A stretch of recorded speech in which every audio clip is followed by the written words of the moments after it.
My name is Pat Castellano, and I am a member of the League of Women Voters of Duluth, as well as a trained and certified League of Women Voters moderator. I have the pleasure of moderating today. The League of Women Voters is pleased to present this General Issues Forum for ISD 709 School Board at-large candidate seats. Thank you for your willingness to participate and to work for the local school district at this event. The League of Women Voters believes that an informed citizenry is the foundation of effective democracy. The League is open to membership for men and women who are interested in nonpartisan civic participation.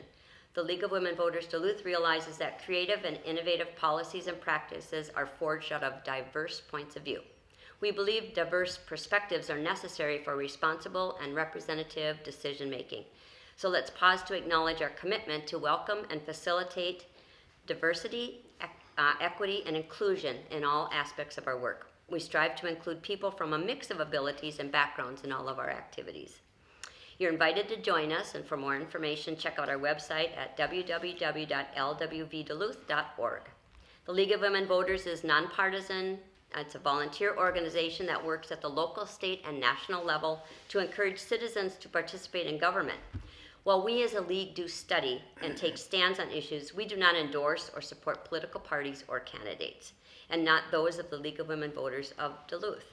Additionally, LWV sponsorship of this forum is not a league endorsement of any of the individual candidates participating.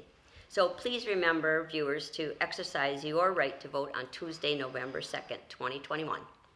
At this time, I'd like to introduce the candidates in order of alphabet. Kelly Derrick, Lauren Martell, and Amber Sadowski. Our forum will begin with the candidates giving a 2-minute opening statement, followed by the questioning round. And then questions have been vetted by our Voter Services Committee. Candidates were not given the questions in advance, and each candidate will be given up to 1.5 minutes in which to provide responses to the questions. The questioning round has been set up so that each candidate will be asked questions in a rotating order. The order in which candidates will respond was determined at random and will rotate the responses throughout the forum. After the questioning round is complete, each candidate will be allowed a 2-minute closing statement. So for opening statements, we'll begin with candidate Sadowski. Thank you. Great. Thank you for the opportunity to be here today and for the important work that the League of Women Voters does in our community. Our work in education is critically connected to making sure that we have an educated populace who can ask good questions and then vote. So a little bit about me. I've lived in the Woodland neighborhood for 15 years with my husband David and my kiddos Laurel and Addie. And I've always worked with children or youth in one way or another. I have 10 years of experience in education. I've taught in urban, suburban, and rural settings. I spent 7 years as a child care provider when my kids were younger, so that's given me a really good insight into the importance of ECFE in preschool. And for the past 6 years, I've worked at a local nonprofit that serves at-risk youth, many of whom experience homelessness, and it's been an honor walking with them on their educational journeys. I also have a lot of board, committee, and community organizational experiences that I think will be useful on the board. I served a 3-year term on the board of a local faith organization who, like many in these times, has had to take a hard look at their budget in balancing building maintenance, staffing, and community priorities. I was the co-chair of the Homecroft School Forest Committee, and I'm an active member in the Rotary, and I serve on the Child Abuse Prevention Coalition at First Witness. As far as finances go, I think I'll bring a lot to the board. I ran my own business for 7 years, so I have experience in business finance. I developed a curriculum also to teach youth entrepreneurship, which included teaching them about finance concepts such as overhead costs, staffing concerns, risks, rewards, depreciation. And as part of the administration team where I work now, I've gained some experience and knowledge in analyzing complex funding streams, identifying gaps in funding, and finding solutions. Again, thank you for being here today, and I appreciate the opportunity. Thank you. And next, candidate Derrick. Hi. I'd like to thank the League of Women Voters for hosting us all today. This is a very important service, and I appreciate you allowing the three of us to have a time to speak to the voters of Duluth, so thank you very much. Hi, my name is Kelly Derrick Eder, and I currently serve the kids, families, and communities on the Duluth School Board as an at-large member. The most important job I have is I am a mother and a wife. I'm a mother of 2 sons, Keegan Eder, who goes to Lincoln Park, go Wildcats, and Camden Eder, who goes to Piedmont Elementary, go Panthers. My husband and I moved to this community about 7 years ago to the West End in Piedmont Heights, and that community has opened and welcomed us. Since we've become a member of the Piedmont Heights and Duluth community, we've both served on, my husband and I have both served on several boards that support youth hockey and other sports, including soccer and lacrosse. I've served as secretary for the PTA of Piedmont. And I'm also a college professor up at the College of St. Scholastica. I teach biology up there, so I believe that it is critical and a good lens that I have bringing to the board, seeing the fruitions of public education as those now college students exit the K-12 system and enter into the college system. So I bring that lens. Most importantly, when I think about how I serve the students and family and staff of ISD 709, I think about kids. I have 2 kids in the public school system, so I see exactly how the decisions that we make in the boardroom are going to echo in the classroom. And that is always who I'm thinking about, are the kids and families of Duluth. So thank you again to the League of Women Voters for this opportunity, and I look forward to sharing with you my vision and ideas moving forward for the Duluth Public Schools. Thank you. Thank you. Candidate Martell?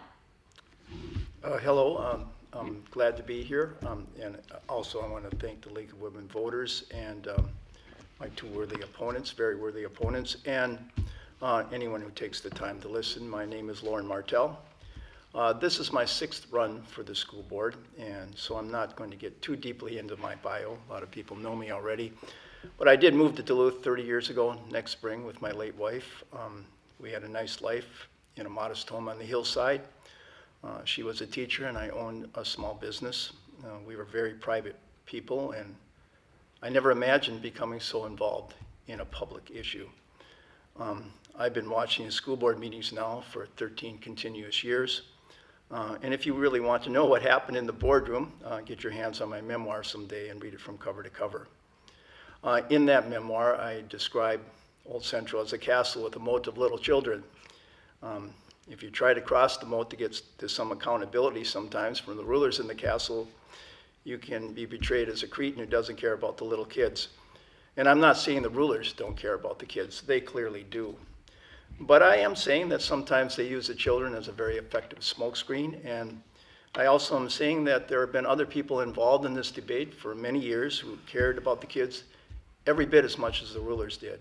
And I think if those other people had been listened to, I believe the kids would have been much better served. And I'm here to debate that point. Thanks again for anyone who takes the time to listen. Thank you. And now we'll move to the questions. And we're going to begin first question with candidate Martell. Please give examples of how you work collaboratively with others, even those with whom you disagree. And what do you perceive as the role of a school board member to be? Excellent question, and a good question in this divided world, politically divided world. I've worked for years with a number of people who wanted better government in the boardroom of ISD 709. They haven't always been seen in that light, but I wish it hadn't been quite so divided. It certainly did get divided, and I think there's plenty of blame for that division from both sides. So I am hoping that we can, if I were to get on the board, I would not want to repeat that past, and I would bend over backwards to try to make sure that those divisions didn't rise up again. As far as what the role of the school board is, that's been a point of contention for years, and I personally think that the board is meant to be an oversight body. Administration is, they're very well-informed advisors, but the board ultimately is responsible for fiscal control, and the board is responsible to make sure that the superintendent and his team follow through on good plans and vet those plans very thoroughly. And also, in terms of contracts, I want to bring up the fact that, again, as I mentioned before in a previous forum, I do think we need to get some reasonable concessions in the current negotiations with the teachers union, and the board is there to protect the district's budget. And I do think that we've got some issues there in terms of employee benefits, for example. It's almost $28 million a year, $27.8 million. You go back 1 year, that's 2020. If you go back to 2019, it's $25.1 million, a $2.7 million increase in 1 year. And so I do think that the board isn't just there, and I love teachers. My late wife was a teacher, you know, and I am not anti-teacher and anti-union. I've worked in union shops, but I do think the board has failed to do a good enough job protecting the taxpayers in the budget. Thank you. Candidate Derrick Eder. Thank you. Well, I am a mother of a 12-year-old and a 7-year-old, so working collaboratively sometimes with individuals that don't necessarily want to do the same thing you do. That's sort of what a game of a mother is, right? Getting those kids to do what they want, you want them to do, and they don't necessarily always want to do. As far as examples of working collaboratively in my professional career, I was the chair of the faculty at the College of St. Scholastica, and at the time I was the chair of faculty, we were going through some pretty tumultuous times. So what you have to do as a leader in those times is you have to be transparent and open, and you have to make sure that when you're dealing with everybody, you realize their humanity and you think about their dignity. So just that acknowledgement when you're sitting across from somebody else who might disagree with you, that they are a human being with dignity who is also working really hard to do the best they can. And a lot of times out of disagreement comes some really creative solutions. So I don't mind working in places where people disagree. I think creativity comes out of that disagreement. As far as the role of a school board member, the most important role, and I'll agree with Mr. Martell, is fiduciary responsibility over the district. We have the responsibility to make sure that the district is spending taxpayer dollars well and to the best, stretch those taxpayer dollars as far as we absolutely can go. The second role of a school board member is to oversee the superintendent, to make sure that we are holding him accountable, or he or she accountable to what they say they're going to do. And the third thing is setting strategic direction for the district. Those are the three things that school board members can do. And as far as fiduciary responsibility, it is important that we make sure that we have a budget that is a reflection of our community values and that allows the teachers and building leaders the closest to those students to have the money and the resources they need to effectively lift up our children. Thank you. Thank you. Candidate Sadowski. Yes, thank you.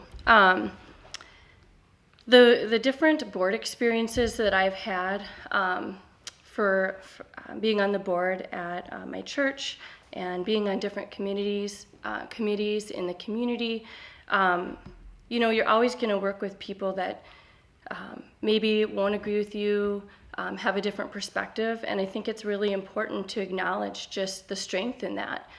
If we listen to each other and listen to understand, listen with respect, there's a lot that can be gained from that. New solutions out of many different perspectives. As far as the school board goes, you know, number one, the school board is there to kind of oversee, hire the superintendent and kind of oversee that, to be that, that oversight. It also is really important that we, as a school board, oversee the fiscal responsibility. So we hire professionals to do that.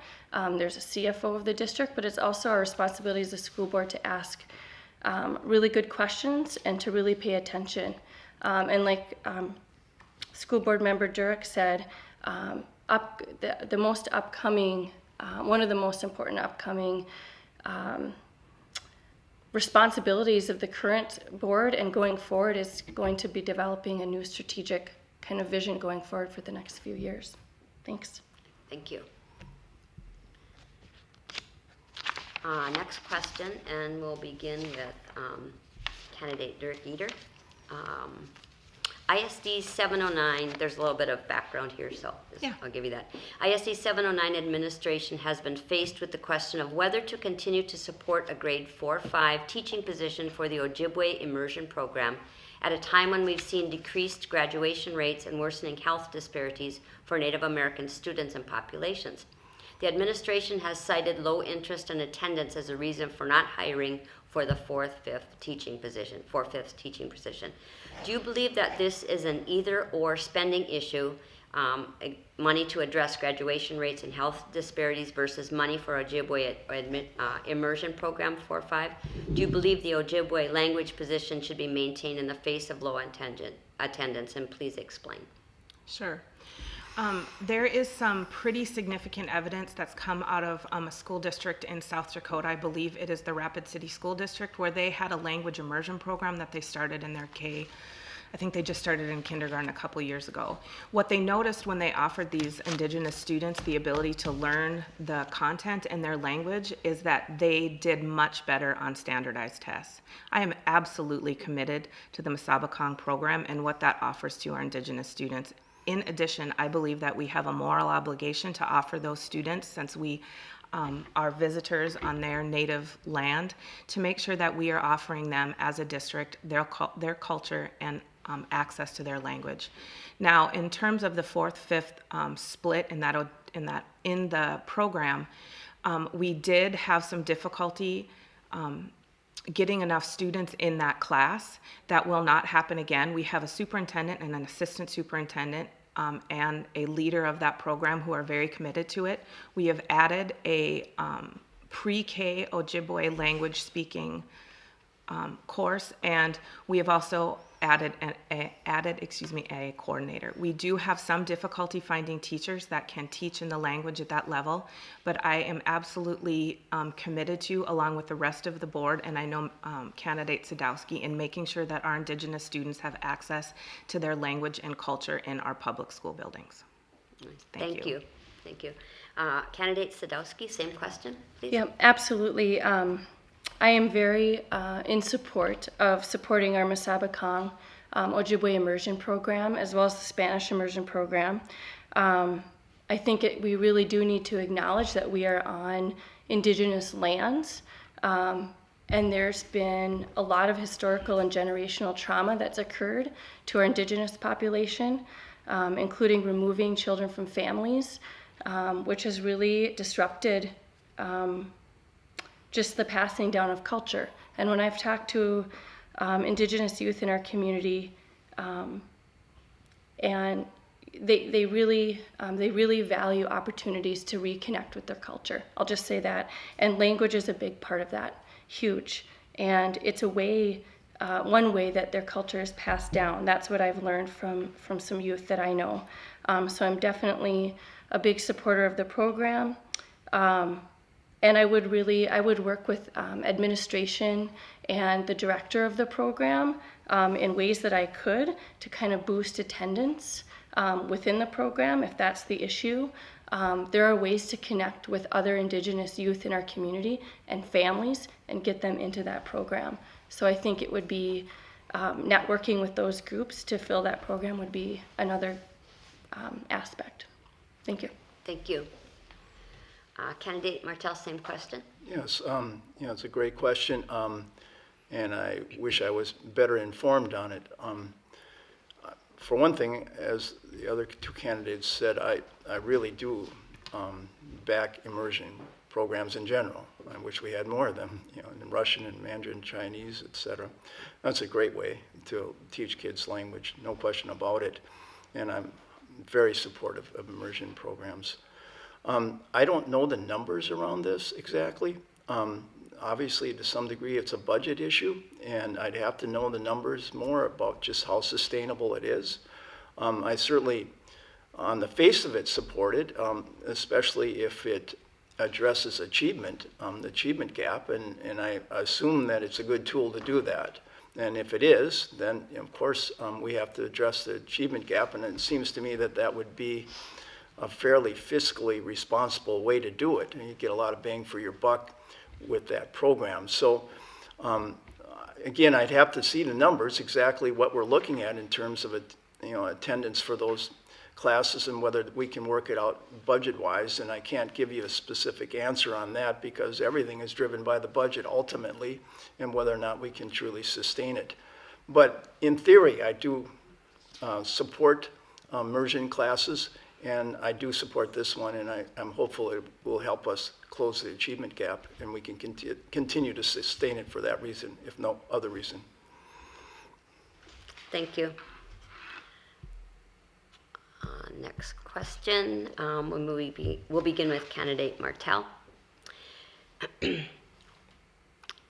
After a year of COVID-disrupted learning, what efforts are underway and what additional efforts, if any, are needed to create less disruption in program delivery? Yeah. Another really great question. Obviously, let's hope that we're out of the woods and we don't have a major disruption yet. And that's what everybody's crossing their finger on, of course. Obviously, we have to keep the option open for distance learning, and I do think the blended program here with bringing one-on-one devices in and keeping that going it makes us more flexible to deal with whatever comes. But it's going to be difficult. We have to get we have labor shortages. I know we have para shortages. We have a lot of issues facing the district yet. Hopefully the extra money will come in yet. The COVID relief money will give us some ability to address that. But specifically, it all comes down to whether or not you can get those resources to the kids that are needed, and I'm for working as hard as we can to get class sizes down, to do everything we can to get one-on-one help with kids, to bring them back up to speed. We lost a lot of time with some of those kids. Some of them really did get behind. So anything we can do to get one-on-one help, get the kids back up to speed, I'm for, and hopefully we have the money to back it up and do it. Thank you. Candidate Derrick Eder. Thank you. This is a great question, and I would urge our community to watch the last Committee of the Whole meeting in October to really dive into exactly what the district is doing to support students as they re-enter the buildings. One thing that we have done is we've taken the ESSER funding that we've gotten from the federal government, and we've placed more counselors and mental health support for our students in the building. I believe, and I'm very proud of the staff and teachers and administrations of ISD 709, realizing that we're going to meet kids where they're at, that we can't return exactly normal. These kids have been through traumatic experiences for the last 18 months. So what our teachers and our staff are focusing on is, are our kids' mental health where they need to be? Do we have the mental health supports in the buildings? Now, I'm going to brag a little bit about our Duluth Public School students. And while test scores did fall when we looked at state administered tests across all K through 12, we did not fall we did not fall as bad as the rest of the state. And I hate framing it like that, because I believe that these kids also gained another soft skill set while they were out. But I'm proud of the district. We're offering mental health services. We're meeting kids where they're at academically, and our teachers, one of the most highly educated teacher workforces in the state, are using their creativity that they learned over the pandemic as to how to deliver education to these kids and meet them where they're at and provide the help and the resources that those students need. So thank you to the teachers and staff of this district for how hard you're working for our kids. Thank you. Candidate Sadowski, same question. Yeah, I mean, as a parent in the district, I've been really amazed just at the support that my kids have received from the school district. Last year was really tough. There was a lot of mental health concerns that I saw not only my own kids go through, but other students in the district as well. But our teachers, like Kelly said, are some of the most educated in the state. And they went above and beyond to be there for our kids. And now what I've seen as far as supporting our youth and our children and our students this year, we have that one-to-one technology, And we have added more counselors. We've added more social workers in our schools. We've added more mental health provisions, which is really, really important. The school district has also continued to prioritize programs that are making sure that they're connecting with some of our most at-risk youth, like the Check and Connect program at Denfeld, and I think that that's been expanded upon. Denfeld Dash, they've been collaborating with different community partners, have different people from different nonprofits coming into the school who can help with the youth as well. We're continuing to support the Community Schools Collaborative, and we've continued to provide meals for every single student, which is crucial. It's critical to make sure that our youth have full bellies and are nourished so that they can learn. And I have to say, as far as the technology, even though it may have been a really hard year, I've seen at least my students and some of my other youth that I know really flourish in that. They've really gained a lot of skills that they didn't have before, as far as multitasking and technology and learning how to navigate like the Google suite of products, uploading documents. It's amazing. Things that many of us didn't do until college. Thanks. Thank you. All right. And candidate Sadowski, we'll start with you on this one.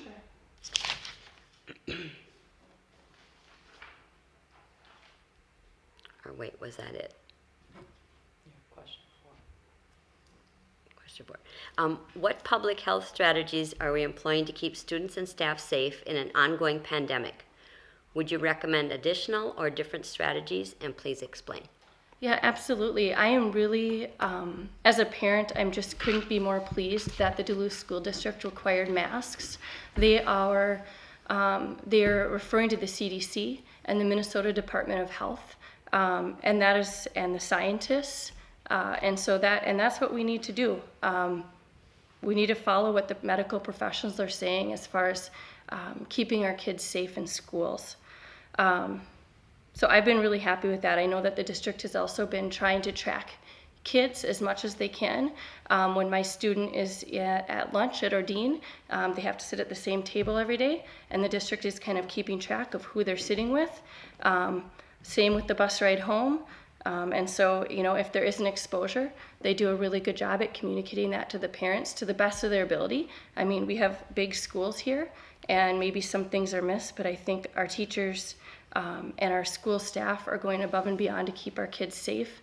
And I have to say, I have never seen my personal kids so motivated to be doing good in school. They want to stay in school.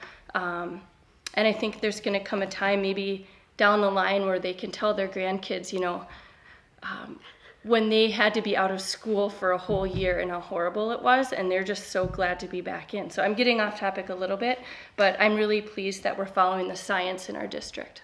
So thanks. Thank you. And candidate Martell, same question.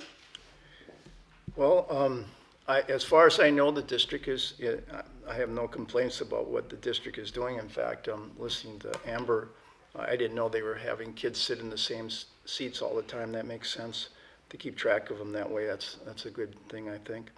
I want to hold on a bit longer here. I know a lot of people don't like the masks. I don't really care for them myself, and I don't like to see kids wearing them, but I think we do have to hang on to this a little bit longer. I am concerned about where this may end up here.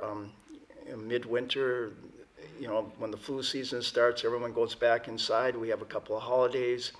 I'm not really sure that we can let down the guardrails yet. I don't want another surge. I know that infections are falling across the country, but Minnesota actually has been going up. I think it's gone up from 1 to 7% since July, and a significant number of those are young kids. So, as a school board member, I am responsible for those 8,000 kids in the buildings. And, we all take our own experiences, life experiences into these things. And, I went through a traumatic experience with my late wife that left a very, very deep mark on me. And, I just don't take these types of things, anything to do with death and disease lightly. I feel that we have to make sure that or I have to make sure I take care of anyone that I'm responsible for and make sure a kid doesn't end up in an ICU bed. Nice. Thank you. And candidate Derrick Eder. Yeah, I just couldn't be more proud of the Duluth Public Schools. Last year, we got our kids back in school. We got our K through 5 kids back full time, and we got our 6 through 12 kids back 4 days a week with 1 day for distance learning. And we worked hard to do that. And we did that by listening to the Minnesota Department of Education and the Minnesota Department of Health. I believe that we need to continue masking our K through 12 kids until our vaccination rates, especially for the 12-year-old kids and older, get a little bit higher. We need to continue masking. We also cannot let masking go in our K through 5 kids until the emergency authorization of the Pfizer vaccine from the government is available to our students. My oldest child is vaccinated, and as soon as it is available, my youngest child will be vaccinated. I have full faith and confidence in vaccinations, especially in children. I know last year when vaccines came available to our teachers, they went and got vaccinated, and they're also having the ability to get those vaccines boosted. And finally, we've offered many vaccine clinics in our schools to give those opportunities to our students to get vaccinated where they spend their time. So that's very, very important. Lastly, I'll just talk about COVID mitigation as a strategy, vaccination, masking, and then how air handling systems functions in the building. And we have buildings that are up to CDC standards in terms of air exchange. So we've been very good and very detail oriented for our COVID-19 mitigation strategy, and I continue to be proud of our district and how they handled it. Nice, thank you. Thank you. All right, next question, and we'll begin with candidate Derrick Eder again. Yeah. How are Duluth schools dealing with staffing shortages, if any, and efforts to diversify the staff? What more might be done? Please explain. Sure. We are dealing with some staffing shortages, and the Duluth Public Schools aren't unique among that. We're dealing with staffing shortages and bus drivers. That's a difficult one. We need more bus drivers, so if you're interested in being a bus driver for the Duluth Public Schools, please go to isd709.org and look for an opportunity to apply. We also need paras. We have contract negotiations coming up with all 10 of our bargaining units, and our ability to attract workers has to do with how we are going to negotiate through our bargaining unit and our union contracts. I forgot, can you just repeat to me quick that other? Sure. How are Duluth schools dealing with staffing shortages, if any, and efforts to diversify the staff? What more might be done? So in terms of diversifying the staff, this is how I feel about it. If students of color do not have a great experience going through our public schools, I'm not sure that they're going to all of a sudden want to go and work in our public schools, right? So it is our incumbent and an obligation that we have to make sure that our students of color have a good experience as they go through their K through 12 education. And then maybe some of those students are going to see value in becoming a teacher or a staff member or a para or whatever they want to be, and then come back and serve our kids of the Duluth Public Schools. So I think it is incumbent. This is a long-range plan. We have to make our public schools great places for our students to be. Then they're going to want to come back when they're older and serve kids. Thank you. Same question, candidate Sadowski. Yeah, absolutely. Actually, can you repeat it one more time? Mm-hmm. Thank you. How are Duluth schools dealing with staffing shortages, if any, and efforts to diversify the staff? What more might be done? Yeah, I recognize and acknowledge that we have bus driver shortages, like Representative Eder said, and para shortages in the special ed and in the regular ed classroom. And I really do think a lot of that is, the situation that we're in. We're in the middle of a pandemic, and it isn't unique to Duluth Public Schools. It's going around the whole state and the nation.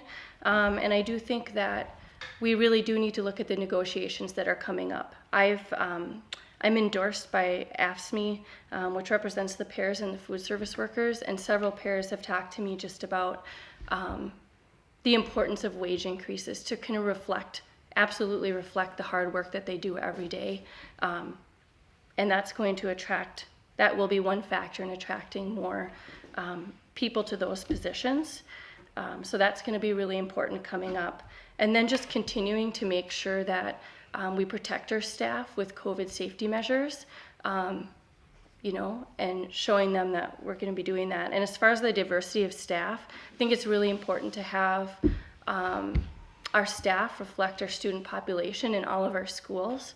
And we need to do whatever we can to make our staff more diverse. I'm running out of time here, but that issue has to do with a lot of different factors, starting even from like college education programs with teachers, you know, all the way down to what Kelly was talking about as far as what were their experiences like in school. So it's a multifaceted concern, but a really important one. Thank you. And Candidate Martell, same question. Yes, another excellent question, thanks. Look, COVID-19 did exacerbate things, but we've had an issue for some time with ISD 709, and in many ways it is a budget issue. We need more teachers, period, to get the class sizes down, and that's one of the reasons we're losing so many students. We've lost 25% of the enrollment in the last 15 years.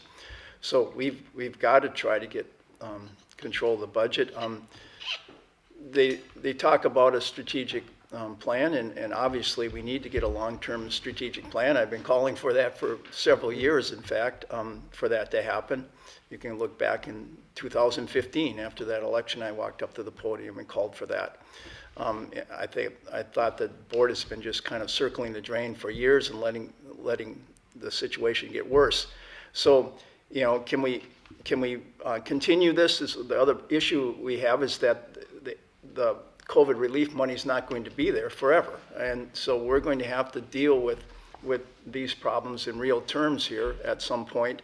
And I do think we need to get a plan together. We need to get competitive in the marketplace, and we have to start getting the budget to a point where we can hire teachers and hire other staff. And again, we have a circular problem here that the contracts, and believe me, again, I'd like to pay teachers as much as we pay doctors and more than we pay lawyers. I'm not against giving teachers good pay, but we need to get that under control so that we actually have money to hire teachers. It's a circular problem that we have with the budget, and I do think we have to address that problem in the near future. The board has to. Thank you. All right, next question, and we'll begin with Candidate Martell. What additional federal and/or state COVID relief funding is coming to ISD 709 to enhance or maintain our programs? Would you prefer to see the money distributed differently? Please explain. I think Kelly said in the last forum it's $32 million, if I remember right, that we've gotten additional money. It's a lot of money. As far as how they're distributing it, I couldn't tell you specifically how they're doing it. I think so far they've done a good job. Obviously, we needed, in some ways it was a silver lining because, you know, we've been hurting for money for technology and things like that, and we were able to finally invest in technology. And so there's been a silver lining to it, all that money coming in. But my concern is that it is a temporary fix, and exactly how are we going to come out of this on the right side, because the other issue is enrollment. And I was afraid that COVID-19 would accelerate the enrollment loss, and it has. And enrollment is the base of the budget. So we do have a problem there that's going to resurface when the money dries up, and it will at some point. So I am very conscious of the fact that we need to get control of some of the contracts. We need to get control of the budget better so that when the COVID money dries up, we're well positioned to continue the functioning of the district. I'm not sure that we're heading in the right direction with that. But I do think there's a number of moves we can make, and we should be making them during this negotiation. For example, you look at the HRA, the healthcare reimbursement account. That's a poor contract the way it's written. Any increase, 95% comes out of the budget, and the union's only on the hook for 5%, and that's going to go up again. And we need to change some of the contractual language to slow some of those expenses. Thank you. Candidate Derrick Eder. Thank you. So we have gotten about $32 million from ESSER funding from the federal government, and that really helped us maintain through the through the pandemic, we used money to support health and safety in our schools, and we've also used money to buy, and support devices for our one-to-one blended learning program. We've also used that COVID money to support deans at school and mental health supports in the schools and counselors. In addition, we've also used that money to fund interventionists in our schools so that they can help students as they navigate this new school year. So we've used our ESSER funding very, very well, and we've made sure that when we spend the money that we get from the federal government, that we're spending it on students, right? That we're spending it on services that are going to positively affect students. We do have to think about how we are going to support our blended learning initiative once the ESSER dollars are gone. How are we going to build a technology infrastructure within our district to make sure that we can educate kids in K through 12 public education? It's going to look very different after COVID. Now that we've had access and allowed our students to figure out how to use some of this technology, we need to leverage that in the future. So I'm proud of the way that the district has spent the ESSER funding, and I have full confidence in the superintendent and CFO to navigate us through the next phase following the COVID ESSER funding. Thank you. Candidate Sadowski. Yeah, absolutely. I think that the hard work that the district has done over the last many years in getting our district to a better fiscal position actually allowed the district, when they got the COVID funds, to put that COVID money towards direct services for students like Kelly was talking about, more social workers, more counselors. Mental health was a big concern, and because our district had already, I think, used their, just done a really good job with their fiscal resources, updating our schools they already had the really good air handlers. They had clean, safe buildings. So then they were able to put that money into these things that are really helping students where they need it, including the technology, the one-to-one support. My kiddo was just so excited when they got to bring their iPad home and showed me the case, and I was really proud of that, and I've seen her benefit from that. And like Kelly said, also hiring more support staff. So I've been really happy with how the district has used their COVID relief funds, and I'm really pleased that they were able to do that because they took care of our buildings before an emergency happened. And it's really important that we keep our kids safe. So thank you. Thank you. All right, next question will begin with candidate Sadowski. Best practices in school budgeting outline steps to developing a budget that best aligns resources with student achievement goals and that focuses on optimizing student achievement within available resources. There's a long-standing problem of an achievement gap in Minnesota across socioeconomic, ethnic, and geographic lines.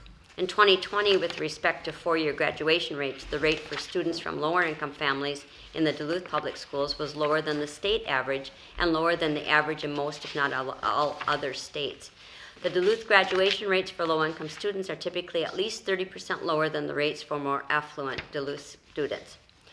Do you believe the Duluth School District has sufficiently aligned resources with student achievement goals, and what more do you believe can and/or must be done to improve student achievement and raise the four-year graduation rate for lower-income students? Can you explain or? Can you repeat that? That was, I know. That is a really long question. And we talked about that, and I was like, okay, so because there's yes. a few I'm happy different to. factors there, right? There's the how would you create a fiscal plan, and then kind of what Kelly talks about, making sure that our budget reflects our values, and if we value, Kelly always says that, and I completely agree. How do we make sure that our budget matches those values? If you could repeat the question one more time. Do you want the lead up to? That'd be cool. Yeah, that'd be great. Okay, sure. Yep.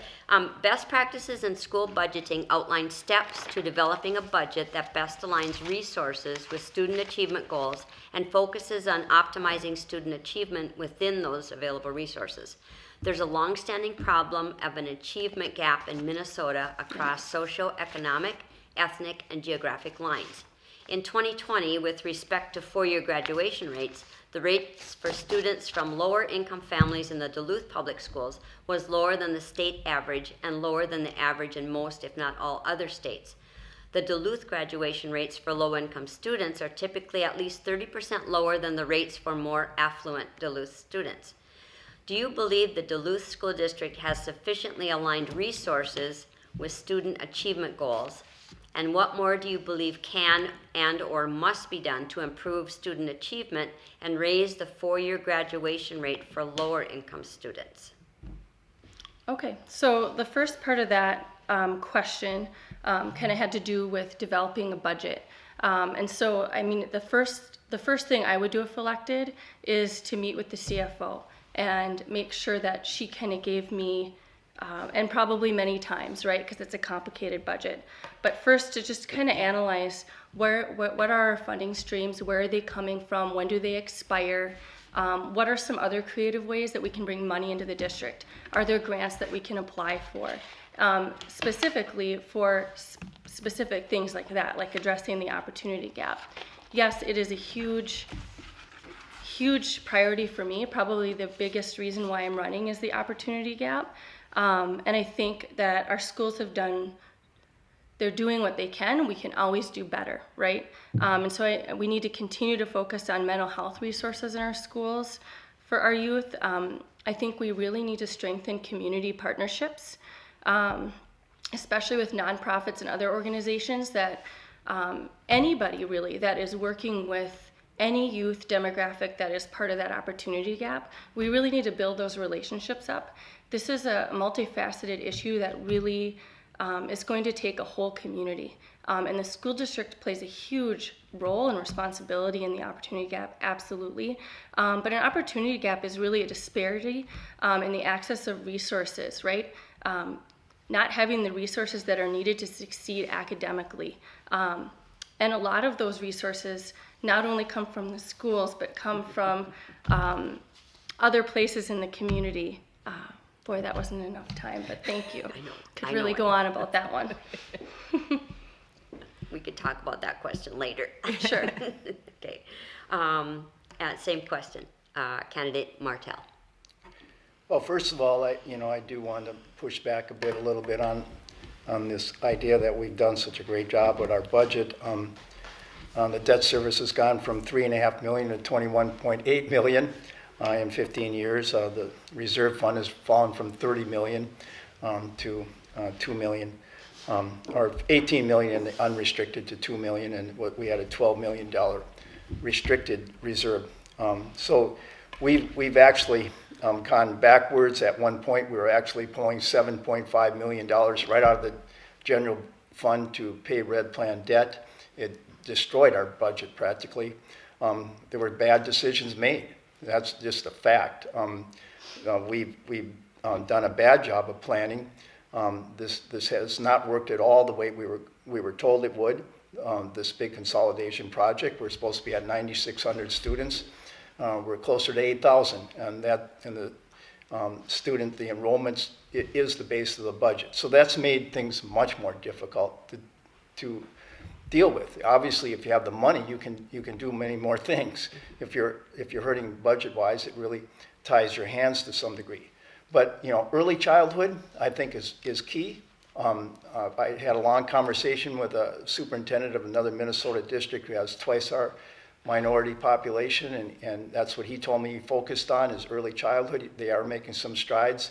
He says he does look at it as the achievement gap as a poverty issue and an issue of opportunity, and bringing those kids up to speed as quickly as possible, and that's what we have to focus on. We have to find the money to do it. Thank you. Candidate Derrick Eder. Thank you. This is a big question, and I will say that I look forward to, and I've learned a lot from candidate Sadowski since we've started working together for the school board race. She is close to those students, and she knows exactly what those kids need. Closing the achievement gap in the Duluth Public Schools is a really important, and we have a moral obligation to do it. And I would say that in order for us to see the fruition of how hard we've been working to close that achievement gap, we have to think about what we do with the early childhood all the way up through graduation. So sometimes when we start the work, it takes us a while to see that work come to fruition. Excuse me. What I will say is that it is the job of the school board member to oversee the budget so that there is resources available, so that when teachers and staff at those buildings that are teaching and loving those kids tell us that they need something or that they want something for programs or whatever they need for those kids, we have the ability to provide those we have the ability to provide those resources to those teachers and staff. It is our job to listen to the people closest to those kids to tell us what they need, and it is the job of the board to make sure that we provide that for them. I am absolutely proud of how CFO Erickson has taken us from a budget deficit. We now have $2 million in our reserve fund, and we're working hard to make sure that we have financial stability. I agree with candidate Martell that enrollment falling doesn't help our budget, but if we continue to serve the students and the staff well at ISD 709, we are going to see our enrollment numbers come back. Thank you. Sorry about that. Thank you. All right. And candidate Derrick Eder, we're going to start with you on the final question of this round. Wow, that was quick. Well, okay. The Every Student Succeeds Act, that's ESSA, is a civil rights law signed by President Obama. This act advises us that every child has a right to an excellent education regardless of circumstances that are outside of their control, like zip code in which they live or socioeconomic status. Every school and district in our state will measure and report progress against these goals in a clear and transparent way. How do you assess the district's compliance with the federal act and state reporting mandates, and what changes within the limits set by the state and/or federal education departments would you like to see in ISD 709? And I can repeat this if you need. Yeah, can you do that one more I time will. for me? The Every Student Succeeds Act is a civil rights law signed by President Obama. This act advises us that every child has a right to an excellent education regardless of circumstances that are outside of their control, like the zip code in which they live or their socioeconomic status. Every school and district in our state will measure and report progress against these goals in a clear and transparent way. How do you assess the district's compliance with the federal act and state reporting mandates, and what changes within the limits set by the state and/or federal education departments would you like to see in ISD 709? Thank you for that question. There's a couple things that I think about when I hear this question. First of all, we've been through 18 months of trauma for our kids, so I think we need to back off and suspend testing and reporting. We need to meet these kids where they're at and give them a chance to acclimate back into the schools and support their mental health so that we can get them where they need to be so that when they walk into the classroom, they're ready to learn their subject matter. So that's where I'm at. I'm a teacher. I understand that kids need to have their bellies full, they need to have their head right, and they need to be able to walk in and feel safe in their schools. So as far as compliance with that right now, I would like to see a suspension of the federal testing and the state testing to give our teachers and our students some room to breathe and get back and coming back from this traumatic piece the last 18 months. Lastly, I do want to emphasize, and I talk about this a lot, we cannot alone as schools solve all of society's problems, right? We have seen, and the pandemic has laid bare to this country what happens when schools aren't available to kids. What happens is we have to figure out alternate ways to feed them, to deliver mental health, and to take care of their health care. So we have to think about this as a community and a collective effort and stop putting the problems on the schools, right? We have to start looking at schools at places to learn for our kids to feel safe, and then as a community wrap ourselves around kids and families who need that extra support. Thank you. Same question, candidate Sadowski. Yeah, absolutely. Thanks for this question on the Every Student Succeeds Act. I think it's really important to make sure that every student gets an excellent education no matter where they live. And right now there are a lot of disparities, not only in our city, but in our state and in our country. I grew up in a really small rural area that didn't have a lot of economic opportunities, and when I went to college, I saw that I was behind some of my suburban school counterparts, right? And so I was fine. I had to work a little extra hard though that first semester or two to get caught back up. And that wasn't the teachers' fault. The teachers were phenomenal. It was a matter of making sure that we had equitable resources, between rural, suburban, and urban schools, right? And so I think that it's really important to have these assessments. I would agree with Kelly that these last 18 months have been really traumatic. And right now, it's really hard to focus on. It is important to focus on these test scores, absolutely, but kids aren't going to be testing well if they don't have the right mental health provisions, if they're not fed, if they're not safe. And a lot of the kids have been out of school for so long that, like our 10th graders are more like 9th graders, not from what they've learned, because we didn't really reduce by that much, but just navigating school, at school, coming, getting used to those routines. And so I think those are really important. Thank you. Thank you. And same question, candidate Martell. Well, I've been sitting here wondering how I can answer a question in a minute and a half again. A big question. Look, I think that Kelly makes a legitimate point. I'm always leery of backing off standards in testing. I think it's so important to measure outcomes, so I'm always hesitant to do that, but I think she makes a legitimate point at this moment. Again, there's so many factors involved in this. There's definitely disparities. And how do you get at it? And a lot of it just comes down to money, of course, always. And, are we going to get the federal funding to support this or that? But also, a lot of it does come down on local decisions. It really does. You have to have class sizes that work. We do have to. It all is part of the same package. If you've got I ran into a teacher with 48 kids in her class at Denfeld, and I ran into another one had 45 kids and 21 special ed kids in her class. That makes it a very difficult atmosphere to get anywhere in teaching, and we have to get at that locally. How are we going to get those class sizes down where we can do the job and we're not burning out teachers? I mean, that's a really important part of this. And those do come down to local decisions, and it comes down to the school board. Thank you. And now we're going to ask each candidate to give a 2-minute closing statement, and we'll start with candidate Martell. Again, thanks to the League of Women Voters and to my opponents, and to these two worthy candidates, and anyone who takes the time to listen. I ran into a person recently that told me that my view on wearing masks in schools was the popular position, and that struck me as kind of odd because I haven't always held a popular position. In fact, I could give you many examples of where I have been Mr. Unpopular in the city. But I have many times stood up for what I believed, and back in 2011, for example, in the heart of the Red Plan, I came out in favor of the district's levy referendum, all 3 tiers.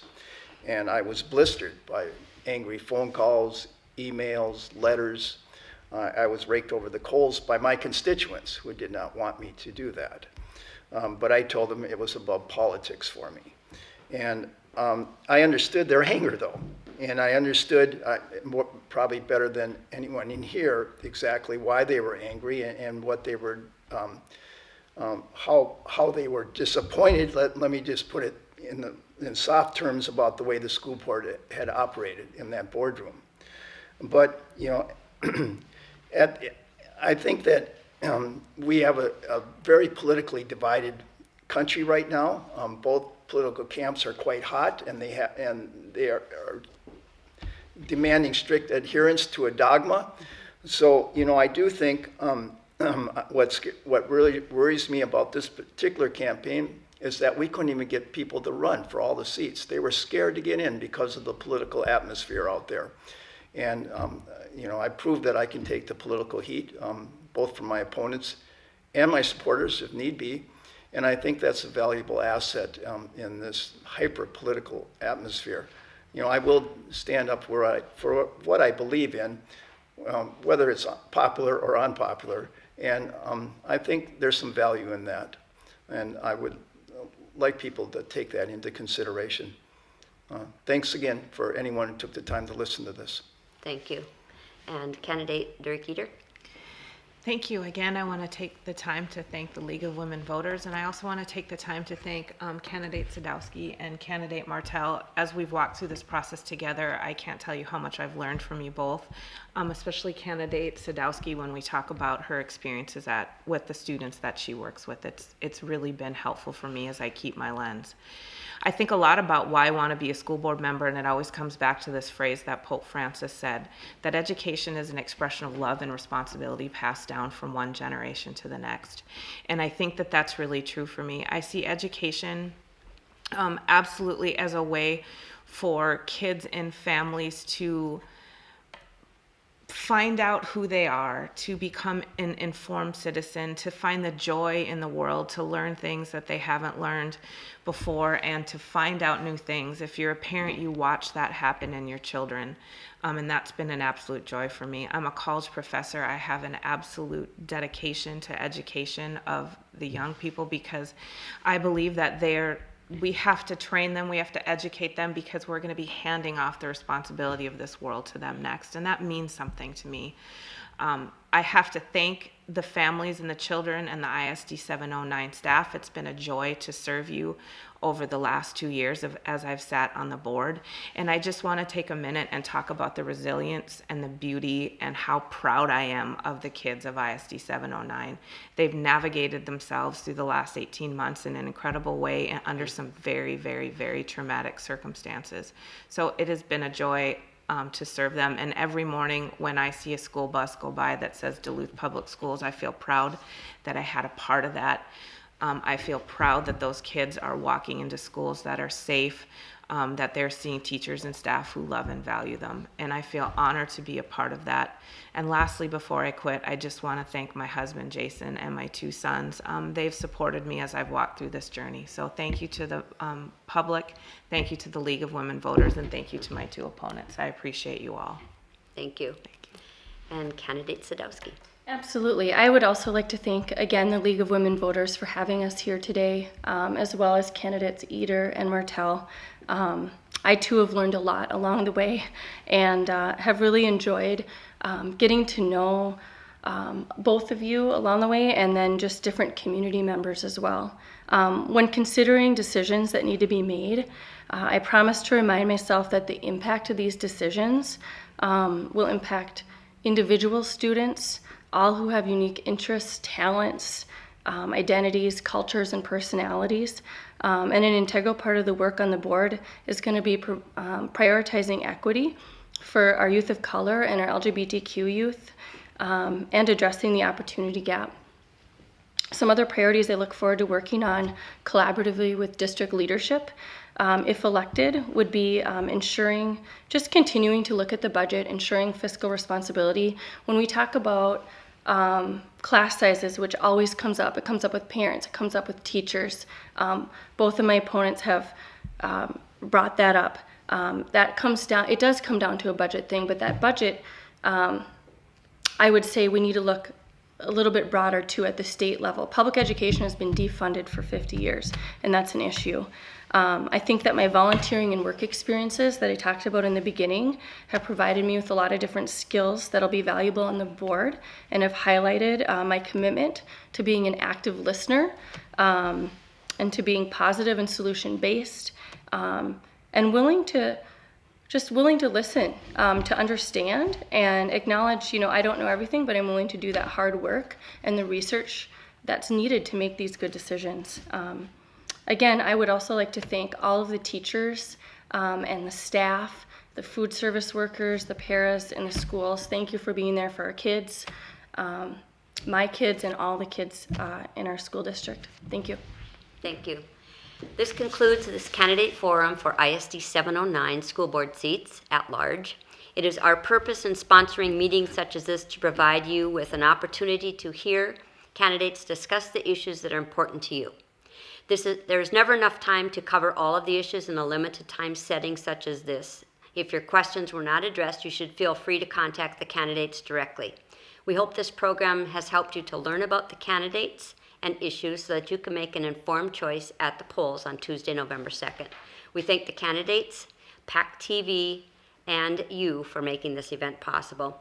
PACT-TV will carry this forum and others. Check their listing for a schedule of times, and links to these forums will also be on the League of Women Voters of Duluth website. So thank you again, everyone. Thank you. Thank you.